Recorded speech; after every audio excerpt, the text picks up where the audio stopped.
Hey everybody, just to kick off this episode, I want to start with an apology. Since I post the episode late at night, this only affected maybe a couple or a few hundred of you before I realized what was wrong, but the episode did cut off early before I fixed it. So I'm just going to, since we talk about some of this stuff, I'm going to stick the end of that episode onto the beginning of this. So if you already heard that, just skip ahead to 13 minutes and you should hear the Pot of Thrones theme song. And I'm sorry. That won't happen again. My bad. You're bad. I'm bad. You're bad. I'm bad. Who's bad? Do, do, do, do, do. All right. They could have just rolled Bran out in the thing and said, okay, here you go. Just send him to the middle of the battlefield. What good is he?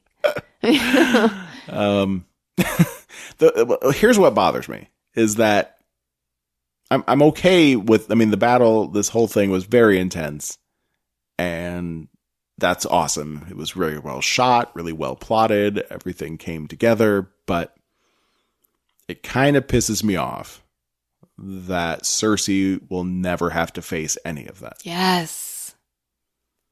Me too. I was hoping that we would get to see the look on her face when she saw them at her door. Mm-hmm. And I think that's what was driving some of my predictions, was that it seemed most likely that this battle was going to be decisive, but I didn't want it to be because Cersei wasn't going to be there, and she needs her comeuppance, which I know we're going to get, but... Well, maybe it'll be just as good. I'm sure they've written some glorious death. Maybe Arya will cut Cersei's face off while she's still alive. Oh, yeah. That'd be a good one.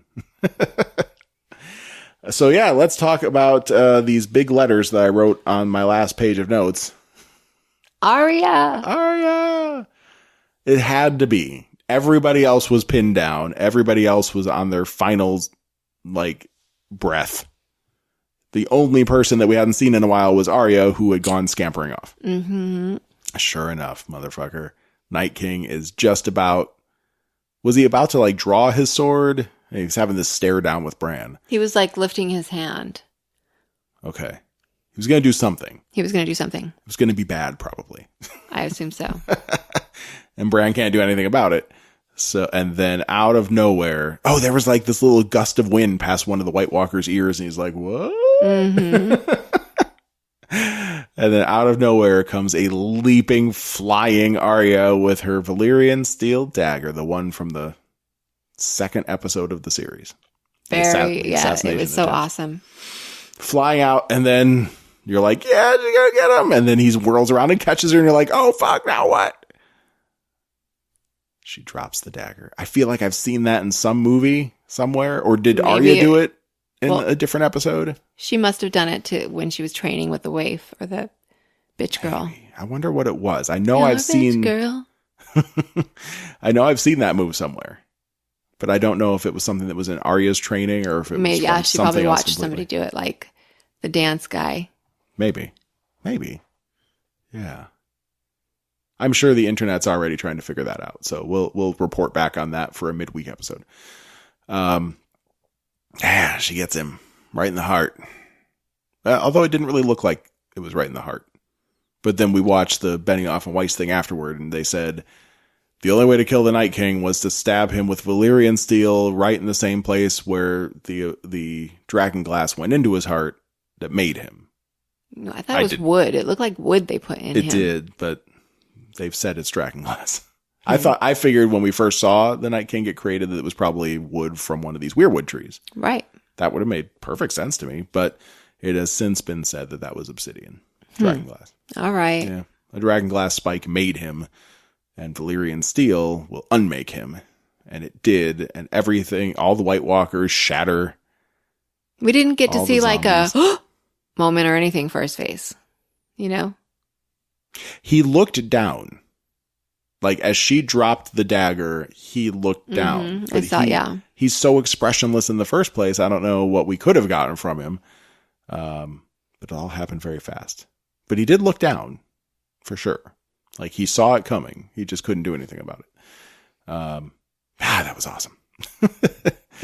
Arya gets the kill. I'm pretty sure she levels up after that. I mean, that's got to be worth a lot of experience points. Yeah.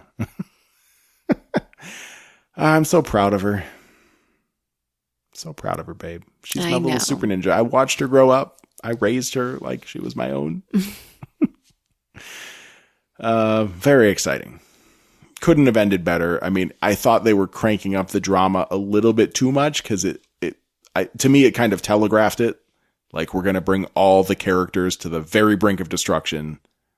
And it's either the show's over or Arya's going to come leaping out.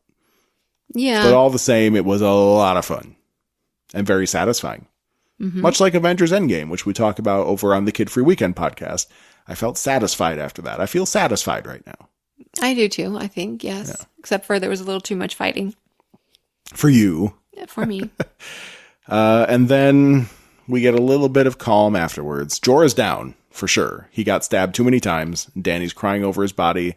And then we're worried about Drogon, but Drogon swoops back in. And he's like, oh, mommy, don't cry. Curls up around Dany. Starts purring. Shakes a little bit. Some fur flies off. And then the last part was Melisandre. She gets her final moment. She had some good moments, a couple, in this episode. Mm-hmm. She walks out into the sunrise. Davos is watching her. He looked kind of sad, actually. Shouldn't have been. Yeah, a little, I guess. She did help some. Yeah. She maybe redeemed herself like Theon did, like Jorah has. You know, all those redemption arcs. Mm-hmm. Come to think of it. They all died. And Melisandre takes off her necklace. We don't get to see the old lady, really. No. But we see her back. And then we see her back start to shrivel and her hair turn white. She collapses. Mm-hmm. It's pretty awesome. Such an episode. We got a lot of closure. Yeah. Okay, so I just grabbed my phone real quick. I want to go to our inbox. We can talk more at midweek, but there are a couple comments. First of all, one of our friends that was over, Kim, who might be listening right now, just texted me a little bit ago and said that she's watching it again right now. So there's that. This was like a football game. A lot of screams going on in our house. Yes. When Arya came in, yeah, I think we were as loud as anyone celebrating New Year's Eve. Mm-hmm. A message from Lionheart. He has decided that since we aren't getting names to these episodes in advance, he has decided to end this, to name this episode himself. So we are calling this episode Endgame of Thrones. So thank you. And he also messaged me just saying, did you see that? I'm like, yeah, I mean, I saw it. Love you, Lionheart. Then let's see, listener Sterling was playing, he didn't have our bingo going on, but he was playing a death drinking game and managed to someone at his party managed to pull out a matching set of Zombie Giant and Lady Lyanna Mormont. So that was kind of an amazing thing. And we also have a friend named Amanda who has her own media presence, but for some reason is too shy to come on our show. Maybe we'll win her over someday, but she sent a deluge of commentaries. And I want to save some of this for midweek, but I just want to read you her first thing. I can't breathe. And I said, hot crap, right? And she goes, it was a crazy tense episode. I have mixed feelings about this, though. I feel quite strongly this is not how the books will end. We'll talk about more of that midweek. So she says, there was so much backstory into the prince who was promised, and so much backstory into Three-Eyed Raven, and neither of those people did anything in this episode. Bran checked his email for an hour. And the prince who was promised, which she's assuming is Jon, managed to just not die. Mm-hmm. Yeah. I just love that comment. Yeah, he really didn't do anything. Jon? He tried. The dogfight, he successfully dodged a spear. Yeah. An ice spear. Mm-hmm. Yeah, that was about it. He didn't fight, like maybe a couple. Yeah, when he ran into Winterfell, he sliced down many an inconsequential zombie. Okay. That's it. Well, at least he helped a tiny bit. A tiny bit. He even didn't save Sam. Remember, Sam was getting swarmed at the end there, and I guess he managed to save himself. Yeah, he saw Sam and he walked away. Right, motherfucker. And I was okay with that because stick to the mission, but in the end, he didn't do the mission. He didn't Because he knew, he knows that all these people are in peril right now, but killing those zombies isn't going to help them. What he needs to do is kill the Night King. Yeah, I guess so.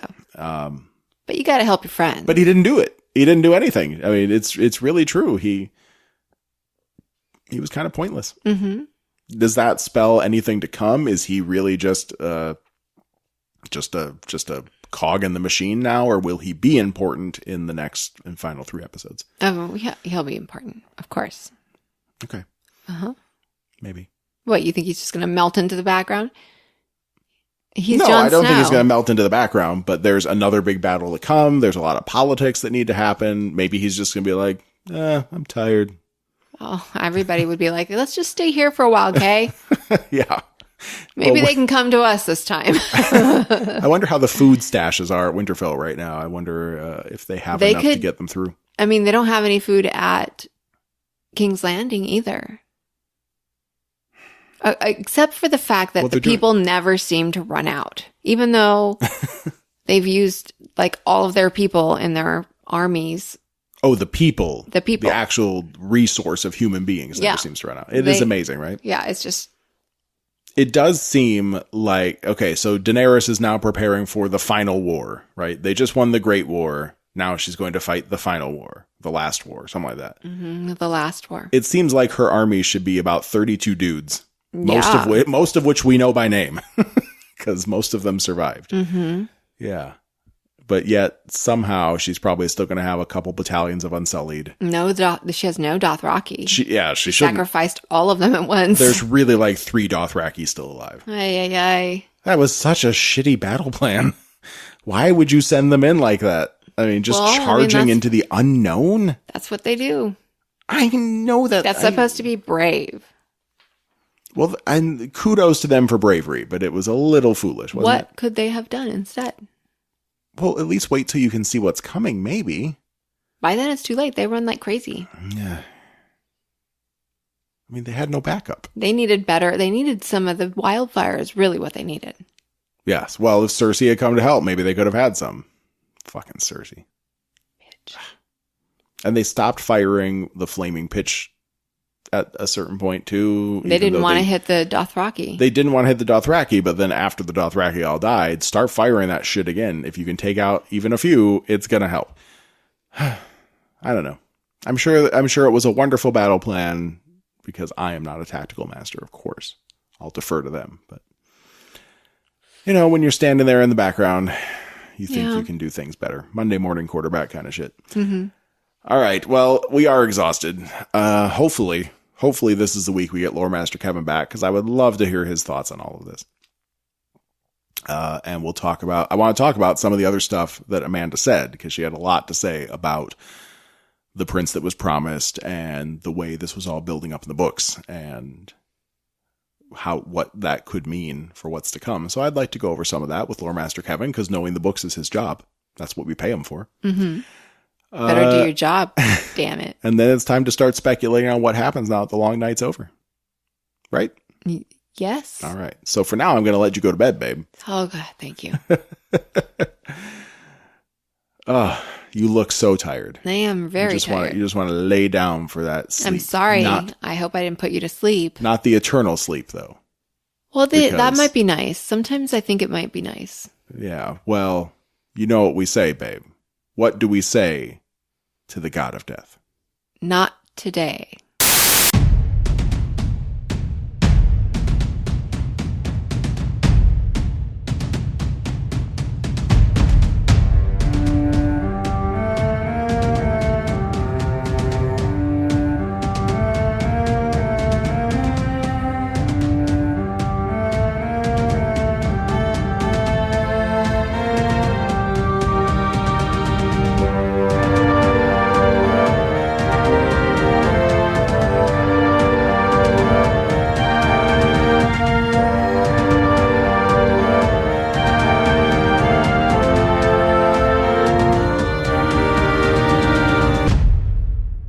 Welcome back, everyone, to Pod of Thrones. I'm Jeff. I'm Jennifer. And joining us today for our Midweek Madness episode is Lore Master Kevin. Kevin! Hello, guys. Why do you sound angry about that? Well, you didn't do our usual Kevin. Well, no, I was waiting for you to do the Kevin. You didn't give me a chance. The chaos that is us. But she's not angry at you, Kevin. Thanks for joining us tonight. Yay. We have so much to talk about, and we as in Jennifer, me, and you, Kevin, have not had a chance to talk about anything for this episode that just happened, The Long Night. So, oh boy, so much to say. Okay, first of all, I got to give a plug real quick before we really get started, which is we were guests on yet another podcast. Suddenly, we're so popular. Yay! Everyone wants to talk about the final season. So we guested on another show. It was called the Stinger Stinger TV and Movie Podcast. But if you just look up Stinger Podcast on your favorite podcast app, you can find it. So we were guests there. We had a great time talking to Shannon, her usual co-host. A, doesn't watch Game of Thrones, and B, was on vacation. So Shannon wanted to geek out, and we geeked out with her, and even came up with at least another good theory or two along the way that we're going to talk about one of them tonight, because I want to see what Lore Master Kevin thinks. But you should look it up. You can see the stuff we got right, because we were making predictions going into the Long Night battle, and the things we got horribly, horribly wrong, especially me. So if you want to see me embarrass myself, go look at our final predictions on the Stinger podcast.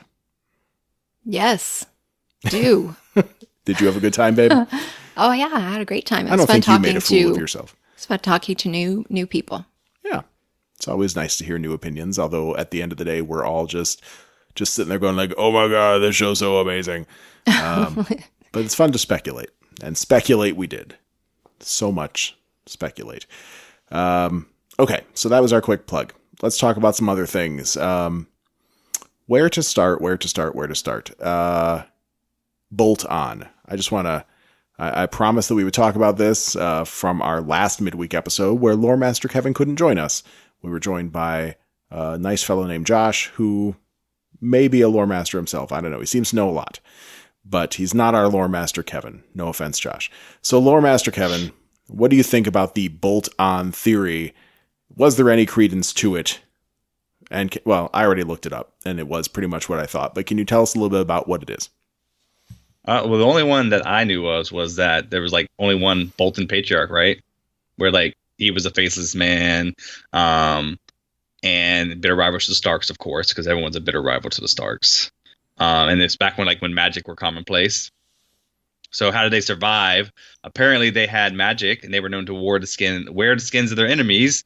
So that's basically what he did. He wore the skin of his enemy, wore his Bolton's face. That's the one I remember reading. And I remember one of the parts of the theory was that they were grooming Ramsay to be the next one because he had the same eyes and stuff like that. Well, he would have. Is that what it was? Yeah. Well, I mean, pretty much. So, like, bolt on was that the Boltons would actually attach a face to their own face. Yeah. But not quite as slick and cool as the Faceless Men, where they would blend perfectly. It seemed like all the references to Roose Bolton in the books were that he barely looked human at all. There was something very strange about his appearance and skin, and yeah. Ew. I think the Dance with Dragons, they had a quote in there where it said Roose's like face was like pale gray mask or something, with 2 chips of dirty ice where his eyes should be. Seems like the guy in the show was much prettier. Gosh. Yeah, I think he was. I think they prettied up a lot of the characters in it because Jorah, like himself, was not an ugly guy. I mean, he was older, but he definitely wasn't ugly. Wasn't ugly? Or no, was ugly? Not in this show. Not in the in the show. Okay, yeah. Was he in the book? Bran. No. Bran described in the book is not pretty at all, but of course, neither is Tyrion. Gwendolyn Christie's very pretty. Yeah, Tyrion. Yeah, they prettied him up a good amount. And then when they scarred him, they didn't actually chop off his nose. Yeah. So I think they did Hollywood Game of Thrones, where everyone is much better looking. The big woman is, Brienne, who really, you see her out and about and she's, gorgeous. Mm-hmm. Of course. Yeah. Yeah. Well, so the Hollywood version. But they could have made Roose Bolton look... maybe if they made Roose Bolton look super creepy in the show... Like Steve Buscemi or something? Ew, that's mean. Well, maybe if it was Steve Buscemi as Roose Bolton, then the Red Wedding would have been far less of a surprise when you're like, he betrayed them all, because we barely knew anything about House Bolton at that point. We we show watchers. Whereas the book watchers knew what was going to happen at the Red Wedding anyway. Well, more or less. One of my favorite changes that the show made was put Tywin Lannister in Harrenhal. Yes. Instead of Roose Bolton. That's right. It gave you the interaction with Arya and Tywin, but in the book you have Roose Bolton. So if he had been in the show like that, you would have probably known more about him. Yeah. She would have had interaction with Bolton the whole time. That's true. I love that change, but it did take away you getting to know Roose. I need to do a book report on book 2 someday. Maybe once the show's over and we have all this time on our hands, I'll start going through book 2 again, because I got most of the way through it a long time ago. I'll restart it, but maybe you don't even know what I'm talking about or what he's talking about, do you? Nope. Like with Harrenhal, with Arya. Arya and Tywin and Harrenhal, right? But so the I book can imagine was so different. Everything from the fact that it was Roose Bolton to the sort of the mechanism of Arya's escape still involved Jaqen, but not anywhere near as simple. Lots of different stuff happened. Right. So you would, if the show had stuck to that, you would have known Roose a lot better, But I love the change. I love that change about it. Yeah, he made a great villain. He didn't have to be super creepy with flaky, weird skin. Mm-hmm. He was still a great villain, so that's fine. Good on you, show. Okay, so let's talk about the long night. Initial thoughts, Kevin, since you haven't had a chance to vent on this yet. What do you got? Good, bad? Vent, like let it all out. It's going to be good and bad, or mostly. I was good, super excited to hear what you guys had to say because, I thought I remember Jennifer saying Arya was going to kill the Night King. I thought she had said that. I don't remember anymore. I don't remember either. I hope so. That would be cool. Things, right? So much rampant speculation from both of us. I don't know who said what. The only stuff I know is what I wrote down for like the Deadpool, and that's all I got. I kind of started to really enjoy the theory that was coming around that the Night King was doing a feint. He was going to send some of his army to Winterfell, and then he was going to take the bulk of his army and go to King's Landing, and then come back with a million. Well, he died, so Well, he but maybe like a million. Corpse, basically. I was actually thinking just sending a whole horde that way because he can control them from distance. Them, but he's dead now. They're dead. But yeah, right. The theory was he was going to go and kill King's Landing and take, because they made a big deal in the books and the show about how many people live there. Jaime says how many people he saved, how many lives he saves, and he has a real round number. And it was a shocking amount considering what the show, what it looks like in the show. It doesn't look like it could hold 1 million people, but yeah, they do talk about that. So he was going to come back with, that many corpse, make it even harder. And then, the show does what it always does. You the same thing it did with Oberyn and the Mountain. You think you know what's going to happen, and all of a sudden, boom, it's the other way. You think this is what's going to happen. Okay, it doesn't happen. All right, well, Jon has to find a way to kill him, right? That's what Jon's going to do. And then it's Arya. So, yes, surprise. Cool. And it would have been cool to see Jon fighting, fighting him something. More. Yeah. Wow. Yeah, he didn't fight anything.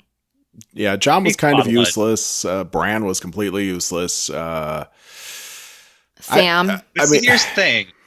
Here's the thing about that is you start thinking about, if you actually think about what happened, his plans, worked. He got the Night King alone on the field. They tried to hit him with Dragonfire. It didn't work.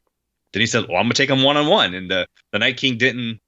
If the Night King took him one-on-one, that meant he would have been stupider than Ramsay, because Ramsay wouldn't even do that. Well, you think Jon could have beaten the Night King? I think he could have. I think he might have had a chance. We haven't actually seen the Night King fight, and I guess we never will. We saw him throw that javelin, but given that Jon is not the chosen one, as it turns out, I imagine that he would have been able to wipe the floor with Jon. He was in a hurry, sort of a slow hurry. Slow-moving hurry. The more I think about it, I think I liked the way they did it, because first off, it kind of changed what you're thinking. You're thinking Jon has to find a way to do this, right?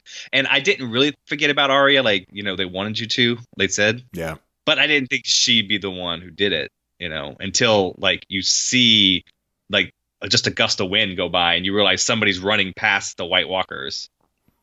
And I'd say I realized it a little bit before that. They were playing up how everybody was pinned down so hard. Like we got maybe 3 shots of each like group or cluster or individual, like in these desperate moments with the dramatic music and the slow motion. And Arya was the only one that was kind of missing at that point. So I feel like I saw it coming. They also did what, a 5-minute display of how quiet she is. I mean, she was moving around the library and they weren't hearing her, and then they only hear her when her blood drips on the floor, so she's quieter than blood dripping. I mean, they kind of hammered home that, hey, she's quiet. Remember? Mm-hmm. Hey, look how quiet she is. Yeah, that was an interesting scene. Do you watch The Walking Dead? I watched it up until they got to Alexandria. Okay, but you've seen it. I mean, that felt like a Walking Dead episode in any library that they ever were like scavenging in. Anytime they scavenge, that's what happens. Pretty funny, I thought. But but they played it up that she's quieter than like blood dropping. Like blood dropping on the ground got their attention, but not her moving around. So they made a point to show you how quiet she was. Yep. What were you gonna say, babe? Nothing. Oh, you seemed like you were gonna say something. It's okay. Yeah, I talked to you. Is your TV good enough where you could see the action? That was the big complaint about the episode. I had zero problem seeing, and like they replayed it like the next night, and I said, my wife was like, well, everyone's complaining about how dark it was. Like, it wasn't dark. It's like, well, everyone's saying it. So I turned it on. She's like, yeah, this isn't dark at all. We're sitting in our room with lights on and everything. And she's like, yeah, you can see everything. You must have a very good TV. Yes. What type of TV do you have? Want to plug it? Even sure. Well, good for you. The one downstairs I have is terrible, and that's why I watched it upstairs, because I was watching probably 2 weeks ago. I was watching the Battle on the Wall, and I couldn't see a damn thing. Yeah, very similar nighttime battle. Sure, yeah. And the fog. Yeah, so I came up, or the clouds. Right, I saw on Twitter or Reddit. I mean, someone took a couple stills of the darkness with the clouds rolling in and everything, and brightened it up so you could actually see what was going on, and it looks amazing. Like, we missed a lot by it being so dark. Maybe we need a new TV. It looked amazing on my TV. I was just amazed at it. I think for most of this show, I had to watch it again because I was just amazed at what I was seeing.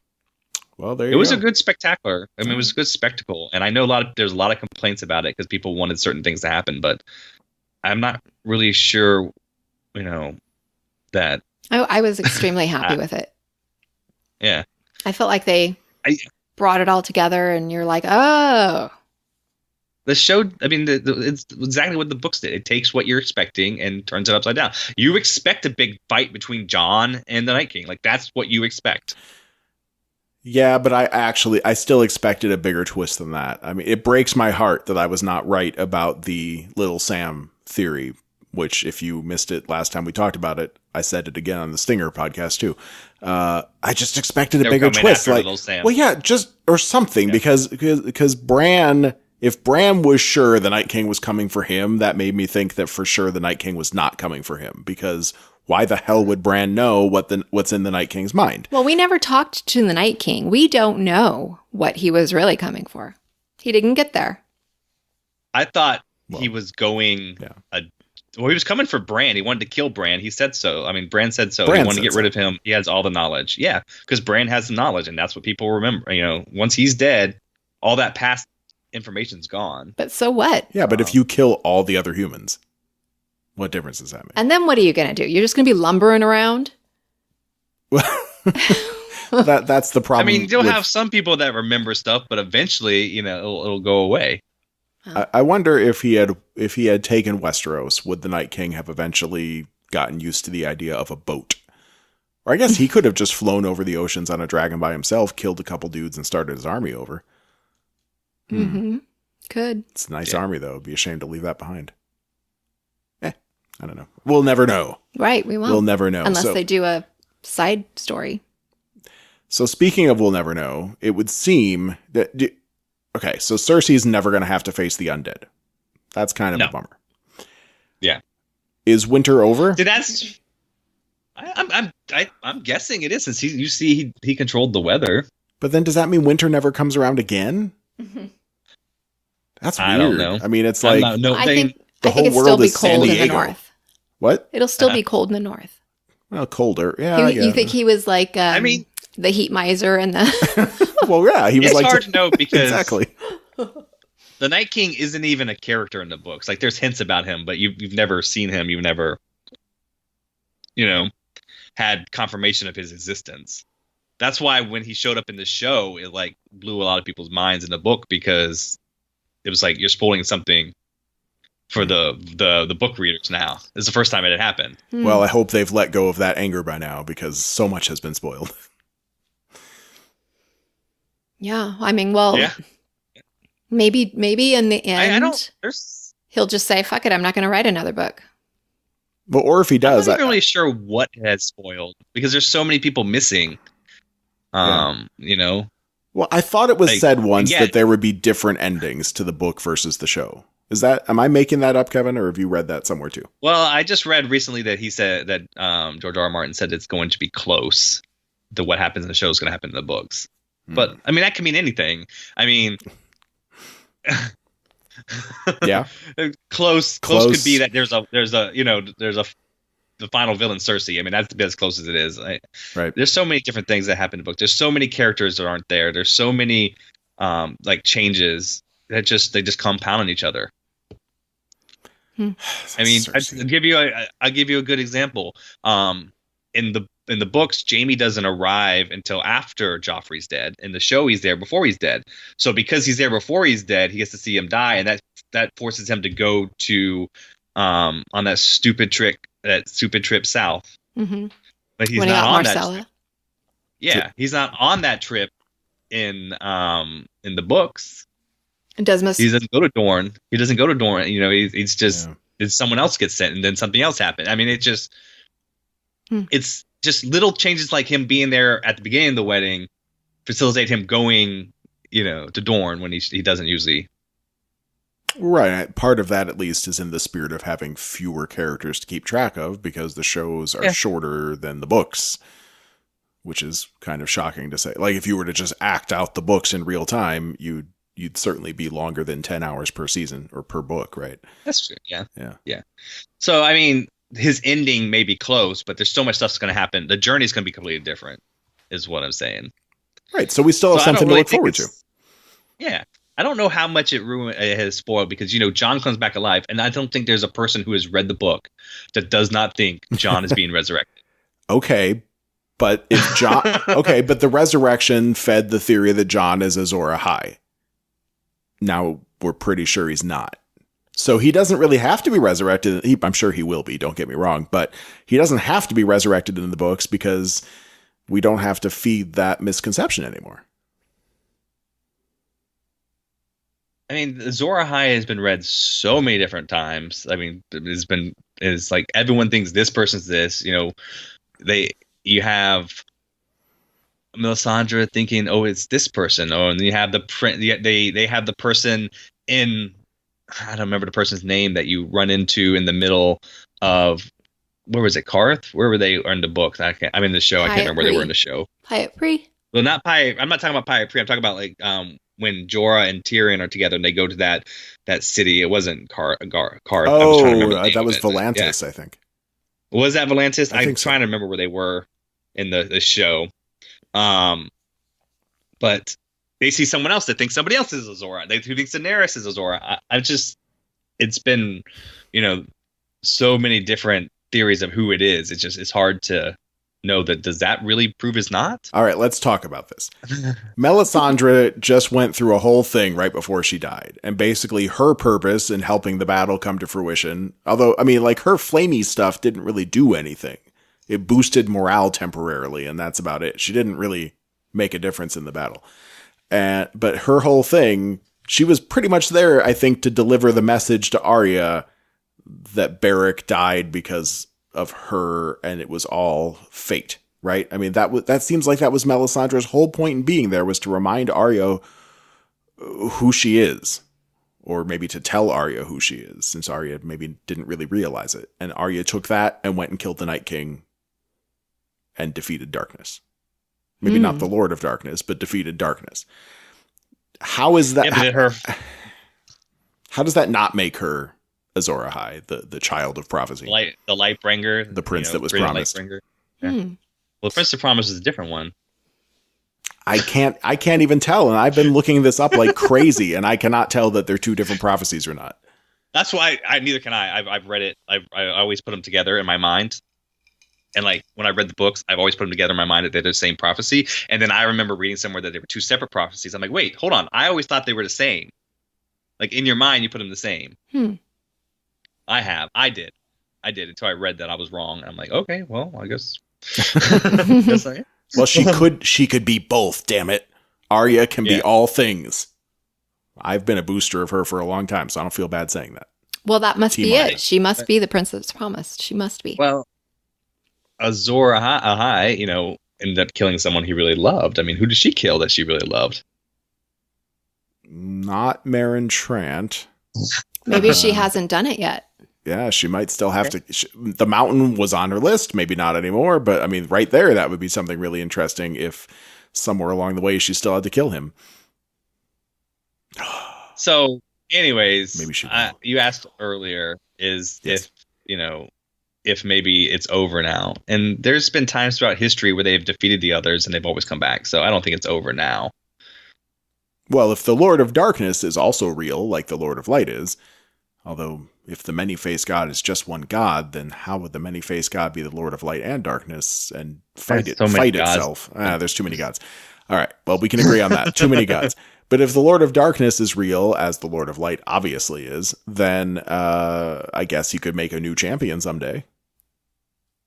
Except he didn't really make the Night King.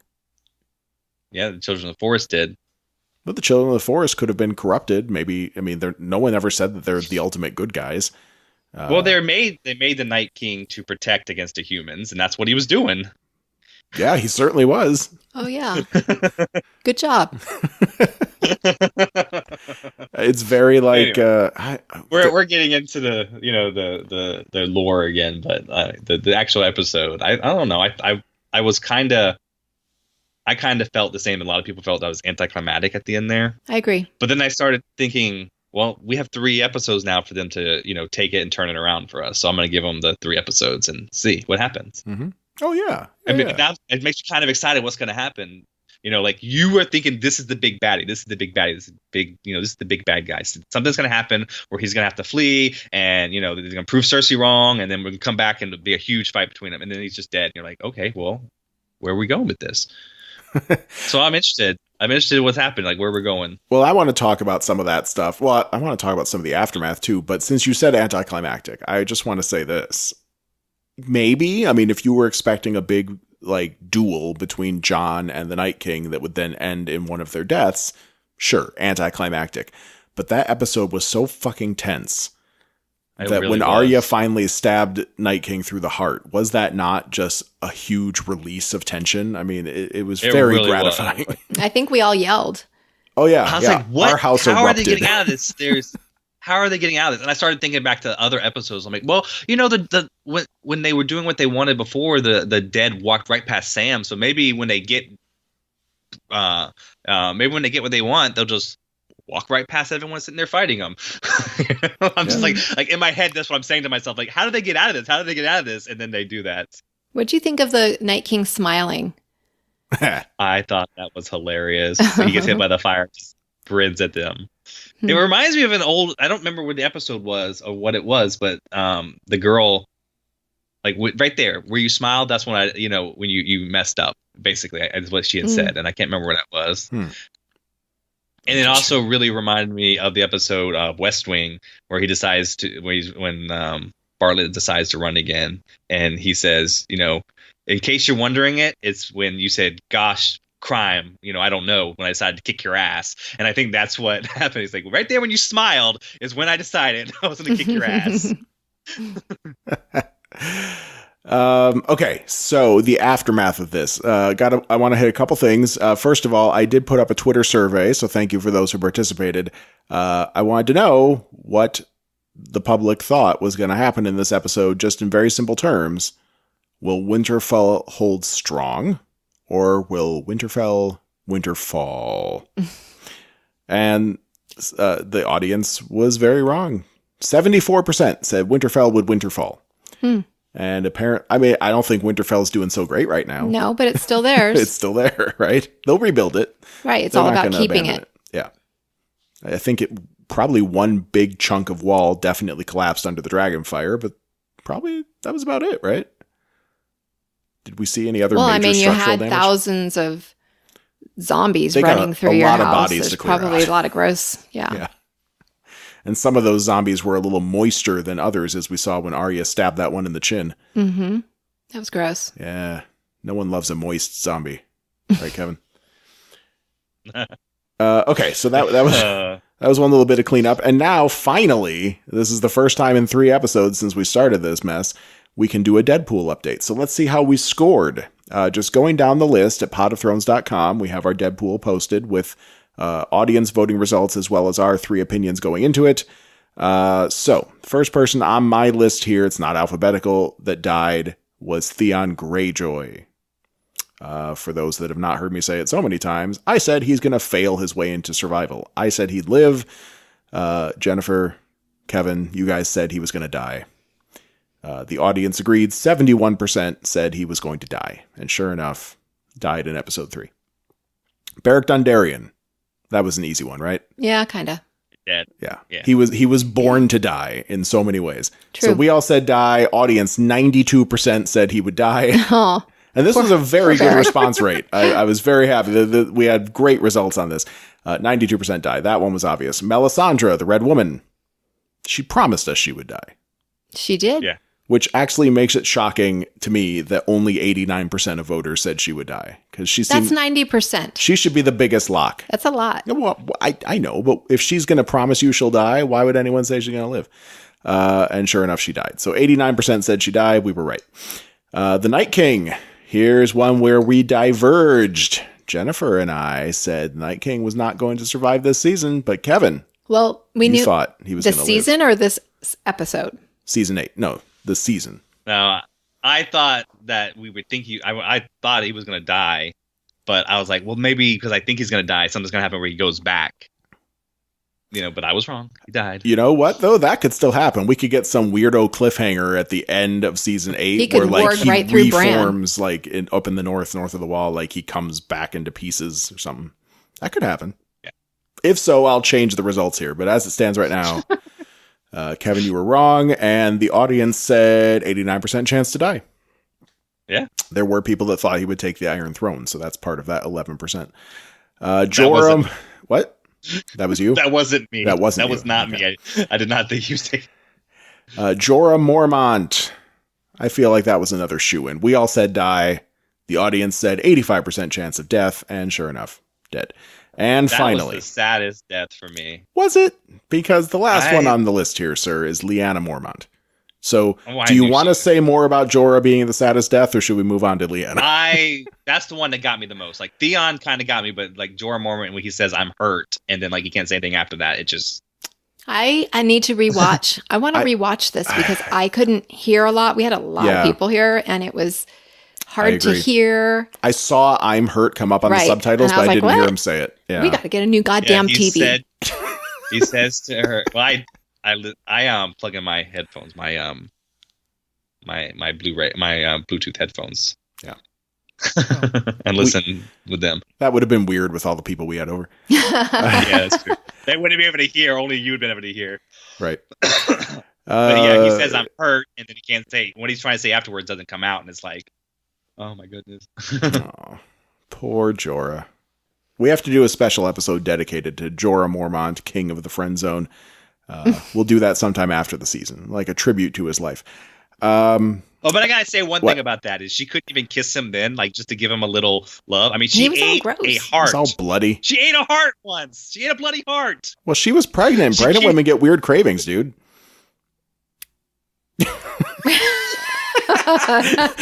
Jennifer just rolled her eyes so hard, her eyes almost popped out of her head.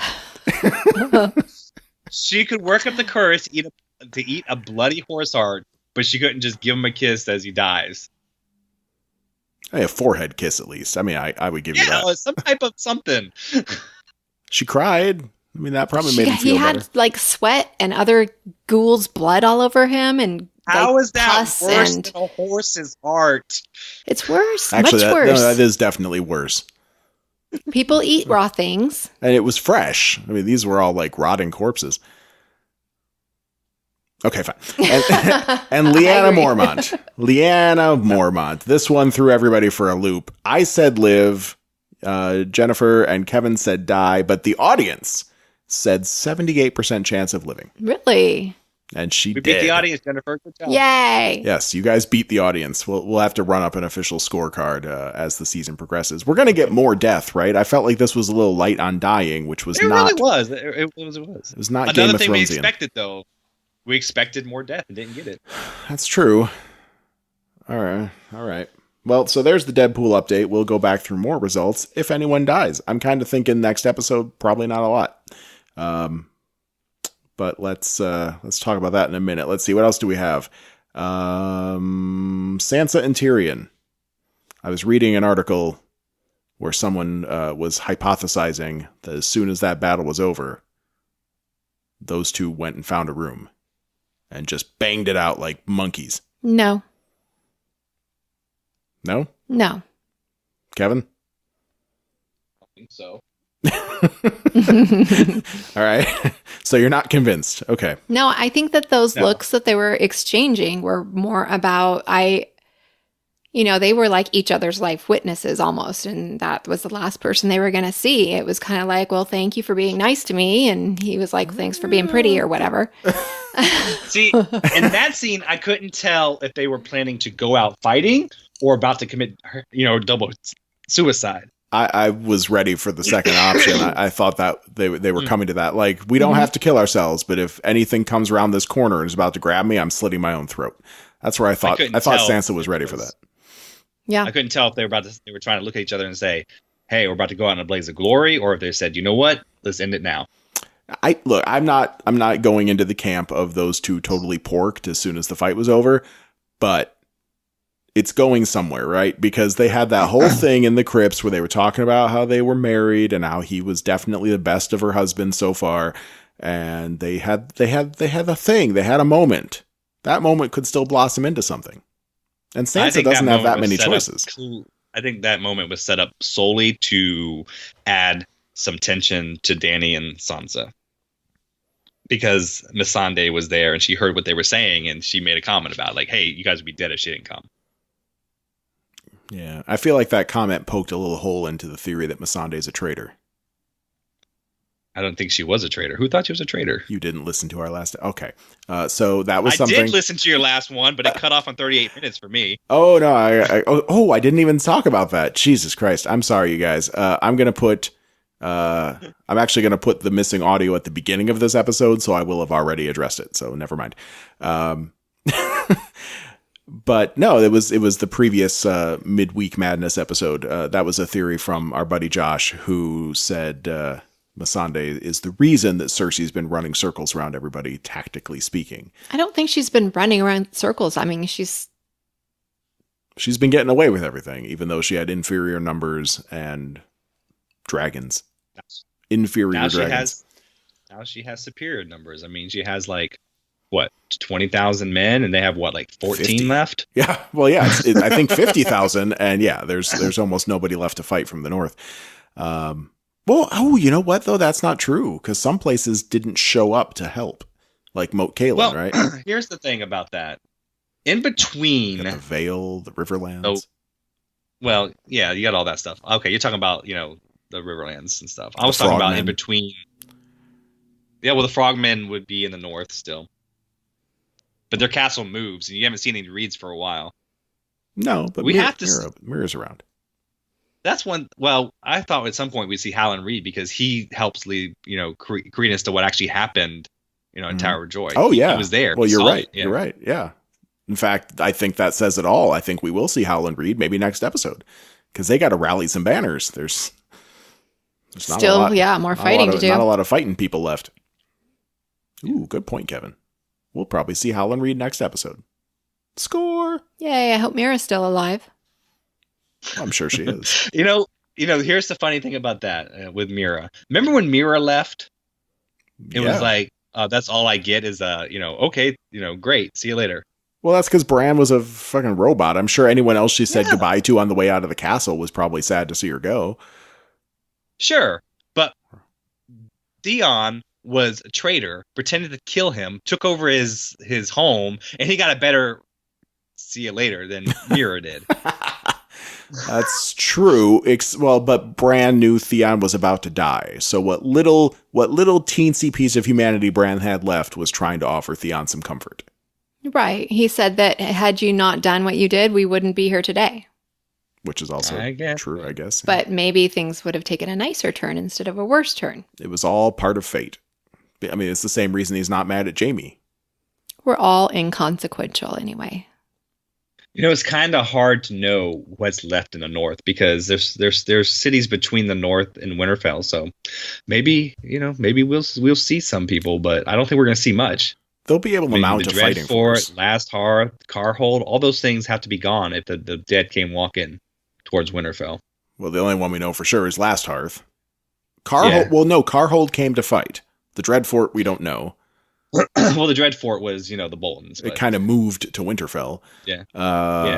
But Carhold, they sent their people. We saw Lady Karstark, although she might be dead because she was walking Bran to the Grove along with has to be dead. Theon. So she's probably dead. Let's talk about that scene. I love that scene though. I love him fighting to the very end. I don't Theon? I mean, yes, it's yeah. I loved it. I did too. It was kind of, I don't know, evens things out for him. Yeah, he redeemed himself. Mm-hmm. It took a long time. It took a long time. Theon's crimes were nowhere near as bad as some of the other people out there, but he did do some really stupid shit. Killed a couple innocent boys, lost Winterfell for a while. Yeah. Well, I guess he's the reason the Boltons were able to take it so easily. So there's that. Yeah. Yeah, he did a lot of stupid shit. Felt up his sister once. Remember that? Stuck his hand down her pants. Yeah, that was gritty. Yeah. She let him. Yeah.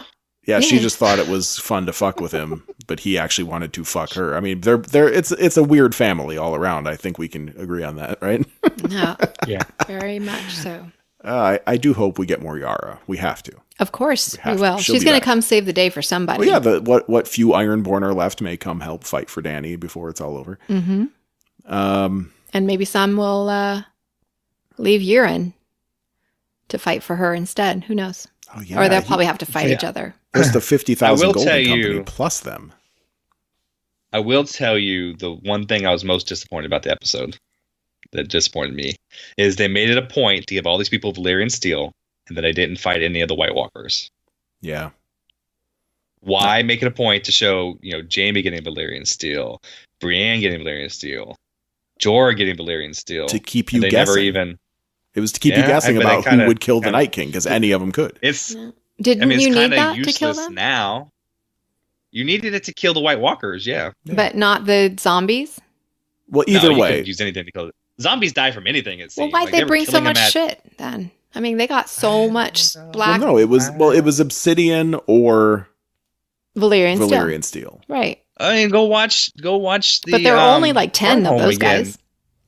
Hardhome, they were killing things left and right with arrows and regular swords. Well, and not easily though, because the guys would keep coming, and you'd have to pretty much destroy or dismantle the body to get them to stop. But if you would just poke them with a stick that had some obsidian on the end of it, then they would fall apart with that cool noise, like the giant that got stabbed in the eye.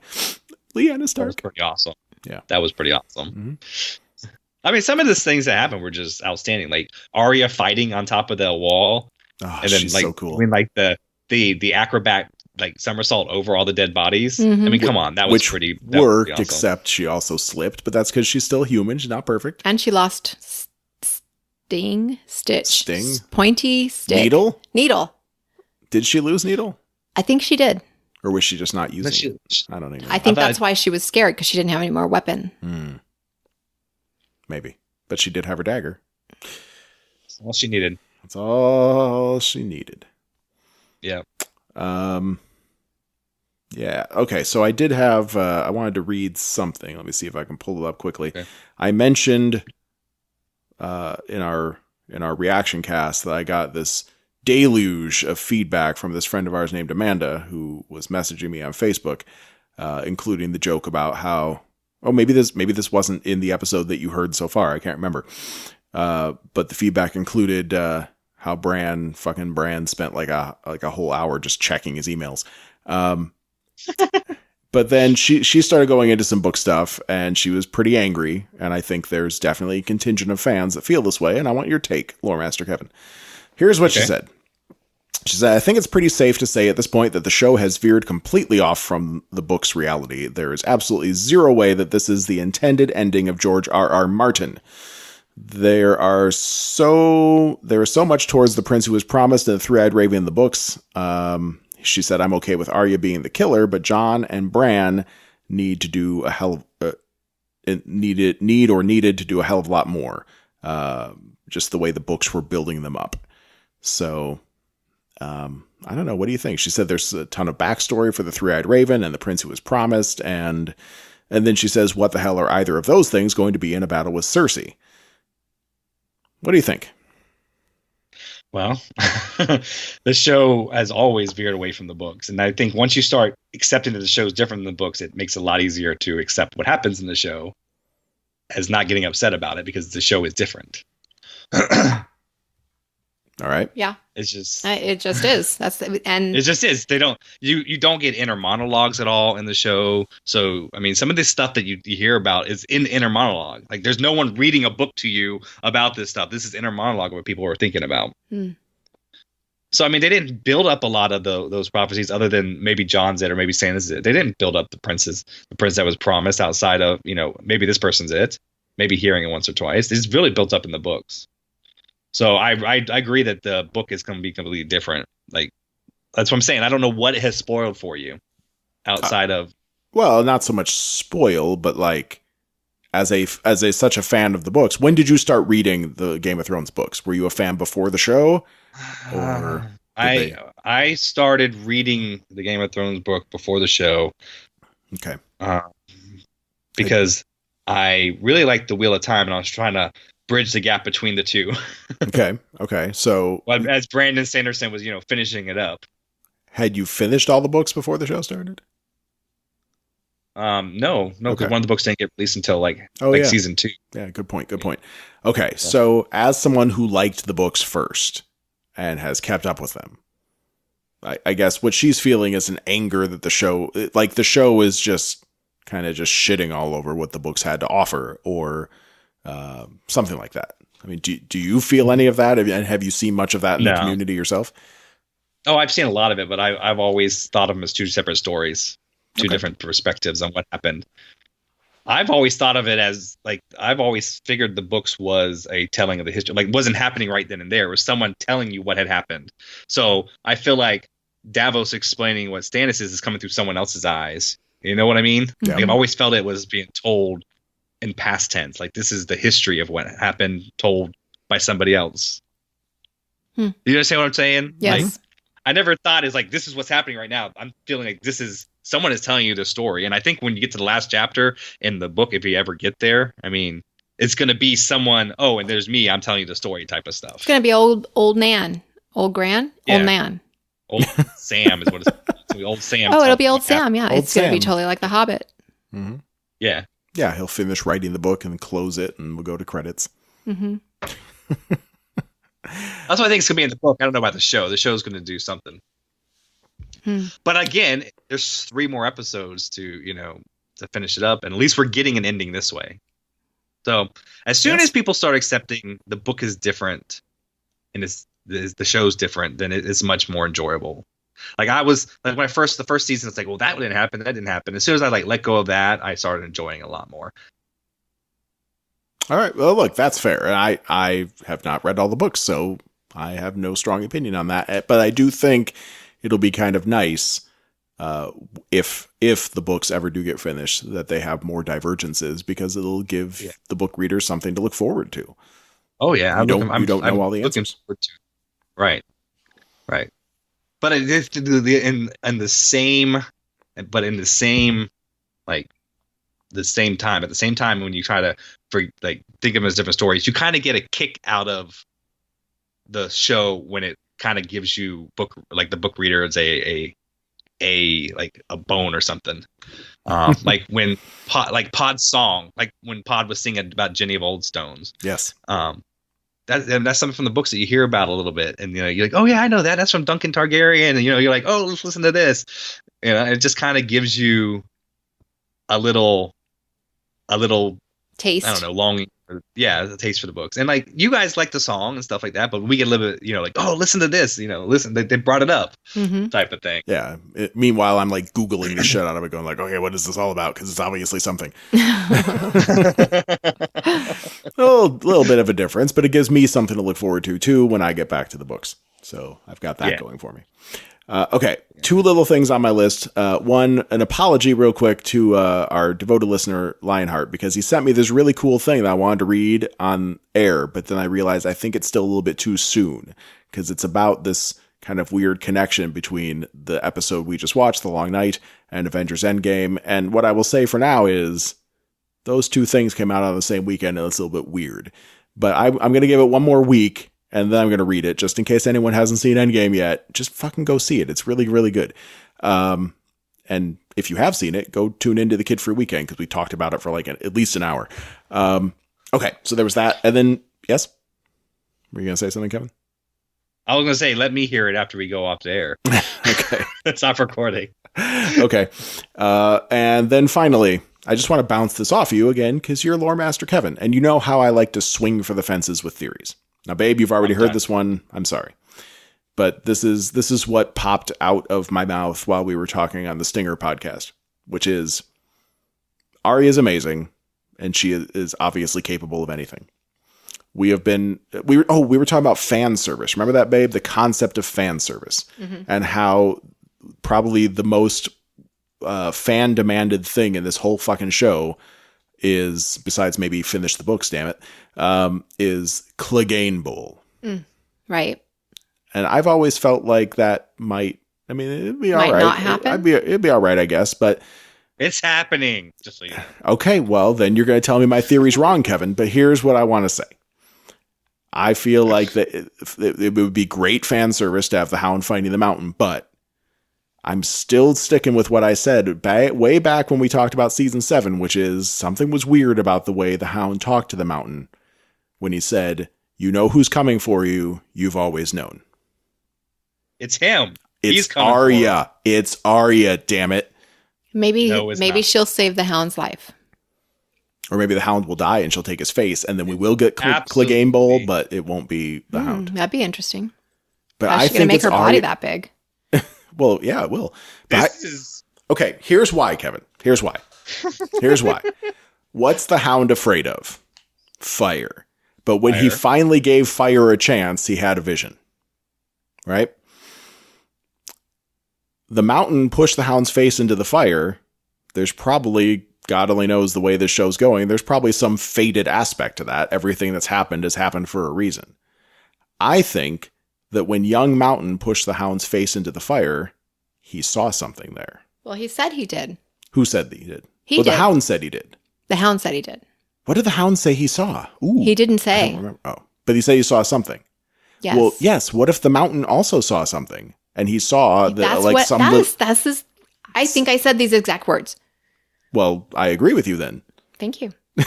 The Mountain saw who was going to kill him, and I don't think it was the Hound. If it was the Hound, then the Mountain just would have killed him as a boy instead of just burning him up.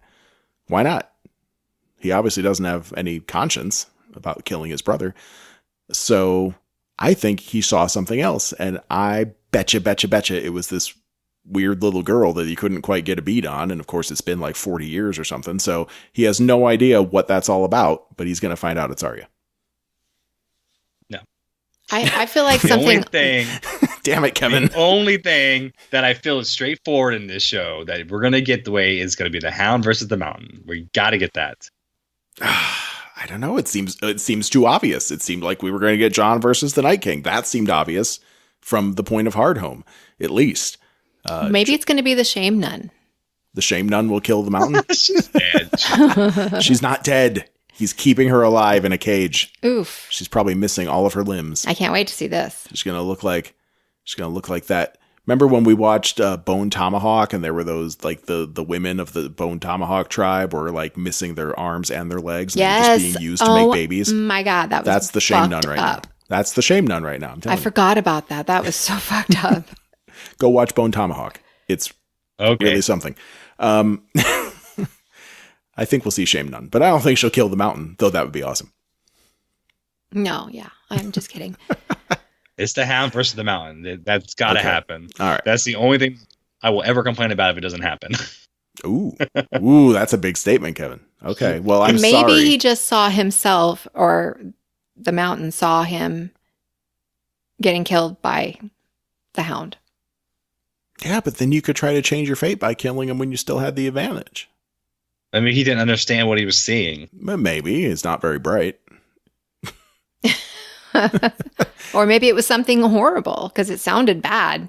Yeah, maybe he didn't like see who was going to kill him, but he saw like I don't know, burning pitch or something falling on his head and just melting him into a puddle of goo. That would stick with you. I don't know. We'll see. All right. Well, I want to get one long shot theory right. So I'm going to champion this one for a while since I lost Little Sam. Kevin's telling me I'm wrong. Babe, what do you think? What's the theory? Arya's going to kill the mountain, and that's because he saw it in the flames ages ago. Maybe, but I think it's not going to be her because I feel like he needs his moment. All right. Will we get Cleganebowl? Yes. All right. Yes. All right. I'm going anti Cleganebowl. It's not that I don't want to see him fight. I just don't think we're going to.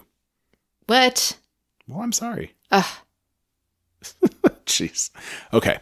I think we got to go. That's enough. That's enough episode for now. And Kevin, you'll be joining us this Sunday. Not quite in person, but almost. So we will do a reaction cast all together. Cool. Yeah. Won't that That'd be fun? All right.